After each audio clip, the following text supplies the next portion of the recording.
Malacca, the oldest city on the southwest coast of the Malaysian peninsula, boasts 600 years of history and has truly earned its name as the cradle of Malaysia.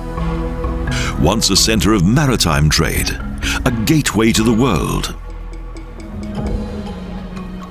The Great Stone Gate of the Porta de Santiago is the last remaining remnant of the A Formosa fortress built by the Portuguese in 1512.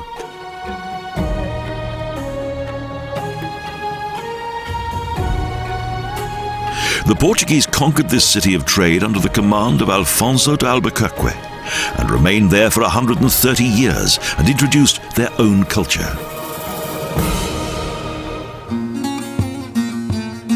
The city's history dates back to 1403, when Hindu Prince Paramaswari of the Srivijaya realm in Sumatra established a sultanate here. By that time, Malacca was, as a trading center, already exceedingly prosperous, a fact reflected by its fine palaces and gardens. Merchants came in great numbers from Arabia, China, India, and Europe. The valuable trade of silk, spices, gold, and porcelain was conducted here. Only the external walls of a church remain on the garrison hill next to the rebuilt palace, which in 1548, under the Jesuits, was known as St. Paul's Church.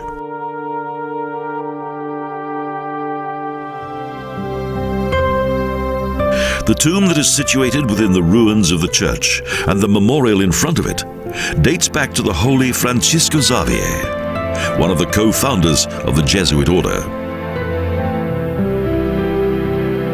To those who converted to the Catholic faith, the French priest Xavier was regarded as Asia's apostle.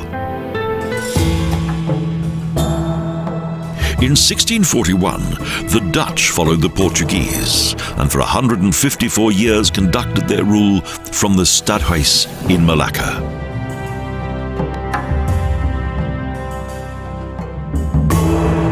The Stadhuis was the first public building project of the city's new overlords and was furnished with balconies, fire vehicles, and contained several imposing rooms. The red and white inner courtyards of the associated quarters recreate that time, its splendor, its wealth, and its power.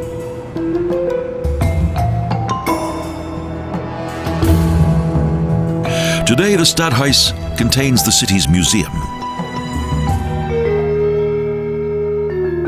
Traditional costumes, jewelry, ceramics, ancient weapons, coins and seals, as well as historic furniture and musical instruments, are all part of the exhibition.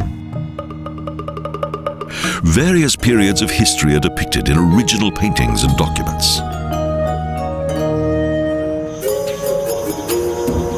Outside the Stadhuis is a clock tower and Victoria fountain, which refer to the city's subsequent rulers, the British, who ruled from 1824. They remained here until 1957, until Malaysia's independence.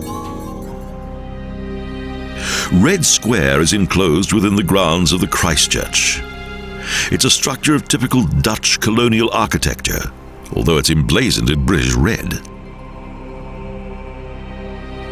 Floor and roof tiles were delivered from Holland, and each of the 16 beams across the ceiling was fashioned from the wood of various varieties of tree.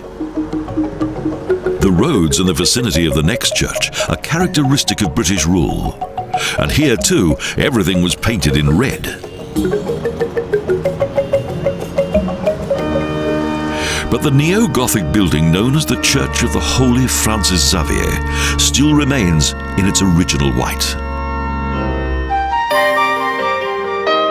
The Sampokong Temple reflects the friendship that was established between China and the Sultan. And on the adjoining Bukit China Hill is the largest Chinese cemetery outside China. It contains more than 12,000 graves.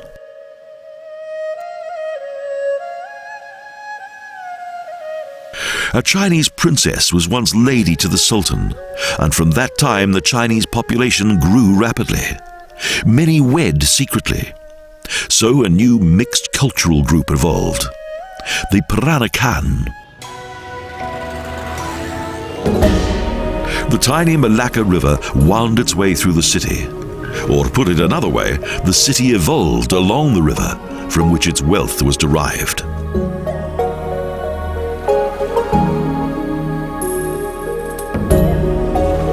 Traders settled along the banks, and small boats brought goods from the harbors, the households, and even the other way round. The people well knew how to exploit the riches endowed by the river. Both customers and merchants always established suitable arrangements with their various new masters, spanning from the time of the sultans to the governance of the British Empire. In the harbour area, at the opening of the Sungai Malacca, an old Portuguese schooner can be seen, which now serves as a maritime museum. With such vessels, the courageous seafarers of the time would travel the world's oceans, and no doubt would have been suitably overjoyed to finally reach the Straits of Malacca.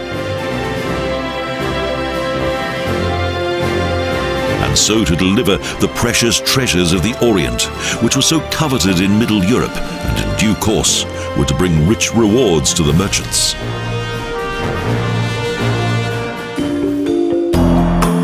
The Chinese-dominated area of the city extends across the opposite side of the river, where the mainly two-story domestic and business premises are densely packed together.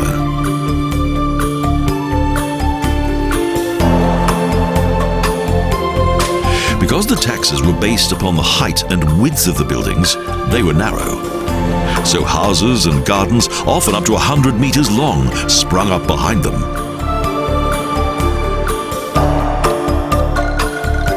The brilliance of this bygone age shines on, a time when lively city merchants and seafarers from imperial nations engaged in trade.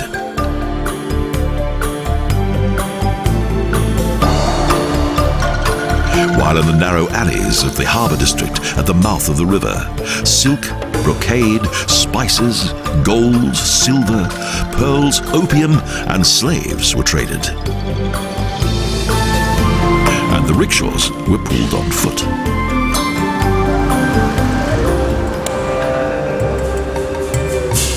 The Cheng Hun Temple is one of the oldest temples in Malaysia. A prosperous businessman had it built.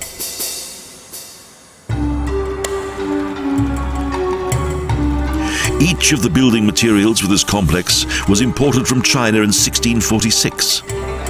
Great artists saw to the implementation of its elaborate decoration.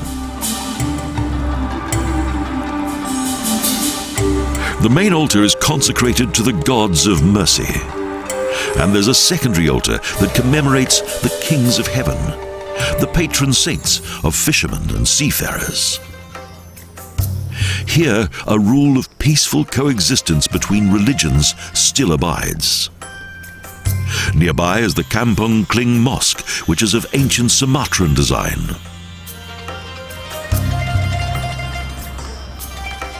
The former ascent of a tiny pirate's retreat to that of a sultan's prosperous trading port, from where various rulers of the sea turned Malacca into a place of history.